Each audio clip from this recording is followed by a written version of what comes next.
सत्यनारायण व्रत कथा। चौथा अध्याय। श्री सूत जी बोले, साधु बनिया मंगलाचरण कर और ब्राह्मणों को धन देकर अपने नगर के लिए चल पड़ा। साधु के कुछ दूर जाने पर भगवान सत्यनारायण की उसकी सत्यता की परीक्षा के विषय में जिज्ञासा हुई। साधो, तुम्हारी नाव में क्या भरा है? अब धन के मद में चूर दोनों महाजनों ने अवहेलना पूर्वक हंसते हुए कहा, दंडिन, क्यों पूछ रहे हो? क्या कुछ द्रव्य लेने की इच्छा है? हमारी नाव में तो लता और पत्ते आदि भरे हैं। ऐसी निष्ठुर वाणी सुनकर तुम्हारी बात सच हो जाए, ऐसा कहकर दंडी सन्यासी को रूप धारण किए हुए भगवान कुछ दूर जाकर समुद्र के समीप बैठ गए। दंडी के चले जाने पर नित्य क्रिया करने के पश्चात उतराई हुई अर्थात जल में ऊपर की ओर उठी हुई नौका को देखकर साधु अत्यंत आश्चर्य में पड़ गया और नाव में लता और पत्ते आदि देखकर मूर्छित हो पृथ्वी पर गिर पड़ा। सचेत होने पर वणिक पुत्र चिंतित हो गया। अब उसके दामाद ने इस प्रकार कहा, आप शोक क्यों करते हैं? दंडी ने शाप दे दिया है। इस स्थिति में वे ही चाहें तो सब कुछ कर सकते हैं, इसमें संशय नहीं। अतः उन्हीं की शरण में हम चलें, वहीं मन की इच्छा पूर्ण होगी।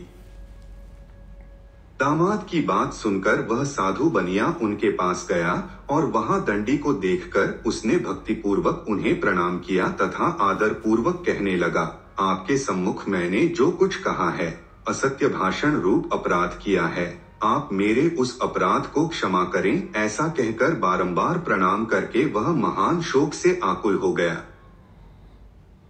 दंडी ने उसे रोता हुआ देखकर कहा, हे मूर्ख, रो मत, मेरी बात सुनो।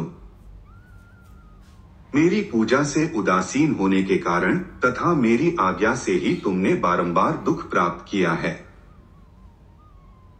भगवान की ऐसी वाणी सुनकर वह उनकी स्तुति करने लगा। साधु ने कहा, हे प्रभु, यह आश्चर्य की बात है कि आपकी माया से मोहित होने के कारण ब्रह्मा आदि देवता भी आपके गुणों और रूपों को यथावत रूप से नहीं जान पाते, फिर मैं मूर्ख आपकी माया से मोहित होने के कारण कैसे जान सकता हूं? आप प्रसन्न हो, मैं अपनी धन संपत्ति के अनुसार आपकी पूजा करूंगा। मैं आपकी शरण में आया हूं। मेरा जो नौका में स्थित पूरा धन था उसकी तथा मेरी रक्षा करें। उस बनिया की भक्तियुक्त वाणी सुनकर भगवान जनार्दन संतुष्ट हो गए। भगवान हरि उसे अभीष्ट वर प्रदान करके वहीं अंतर्धान हो गए।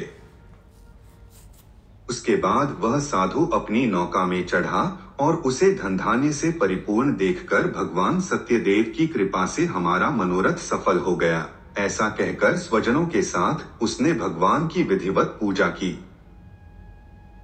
भगवान श्री सत्यनारायण की कृपा से वह आनंद से परिपूर्ण हो गया और नाव को प्रयत्न पूर्वक संभालकर उसने अपने देश के लिए प्रस्थान किया।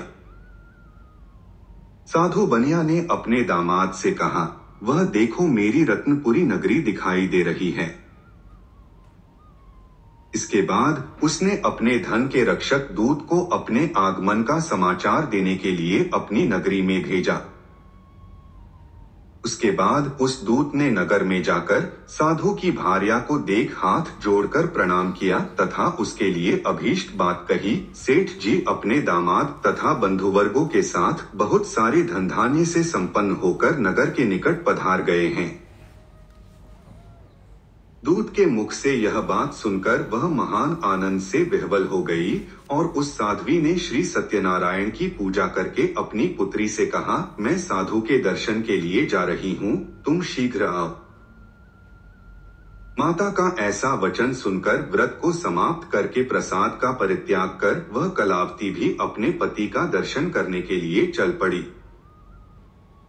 इससे भगवान सत्यनारायण रुष्ट हो गए और उन्होंने उसके पति को तथा नौका को धन के साथ हरण करके जल में डुबो दिया। इसके बाद कलावती कन्या अपने पति को न देख महान शोक से रुदन करती हुई पृथ्वी पर गिर पड़ी। नाव का अदर्शन तथा कन्या को अत्यंत दुखी देख भयभीत मन से साधु बनिया से सोचा, यह क्या आश्चर्य हो गया। नाव का संचालन करने वाले भी सभी चिंतित हो गए। तदंतर वह लीलावती भी कन्या को देखकर विह्वल हो गई और अत्यंत दुख से विलाप करती हुई अपने पति से इस प्रकार बोली, अभी अभी नौका के साथ वह कैसे अलक्षित हो गया, न जाने किस देवता की उपेक्षा से वह नौका हरण कर ली गई, अथवा श्री सत्यनारायण का महात्म्य कौन जान सकता है।